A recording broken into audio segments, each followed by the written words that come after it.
এই মুহূর্তে ঝালকাঠি থেকে আমাদের সাথে যুক্ত হচ্ছেন সহকর্মী জয়দেব রায়।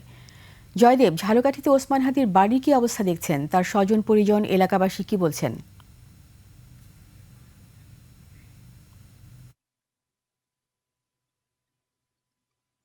নলছিটির বাড়িতে এখানে মূলত ওনার বোন ভগ্নিপতি এবং মা থাকতেন। তো আজকে জুম্মার নামাজের পরে ওনার বোন ভগ্নিপতি তারা ঢাকায় চলে গেছেন, কিন্তু ওসমান হাদির মৃত্যুর সংবাদ শোনার পরে স্থানীয় যারা আছেন, স্বজন, আত্মীয় স্বজন এবং বন্ধু বান্ধব যারা আছেন, তারা এই বাড়িতে মূলত ভিড় করেছে। এখানে নিরাপত্তার দায়িত্ব পুলিশ প্রশাসনের লোকজন আছে।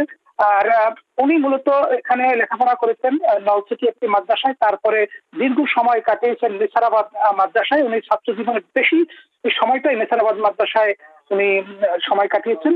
কিন্তু তারা যে বলেছে, সহপাঠীরা যেটা বলেছে, তিনি ছোটবেলা থেকেই খুব প্রতিবাদী ছিলেন এবং যে কোনো বিষয় উনি সত্যকে খুব শক্তভাবে প্রতিবাদের জন্য তিনি সবার সাথে অংশগ্রহণ করতেন।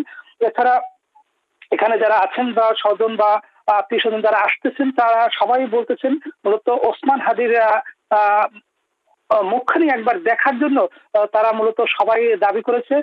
সবাই মূলত অপেক্ষা করতেছেন ওসমান হাদির মৃতদেহ নলছিটিতে একবার আনা হোক।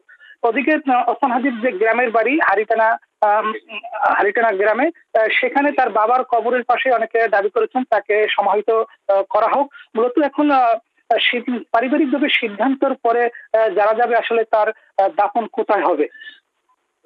এই ছিল আমার কাছে সর্বশেষ সংবাদ। রিতা। জয়দেব রায়, আপনাকে অসংখ্য ধন্যবাদ।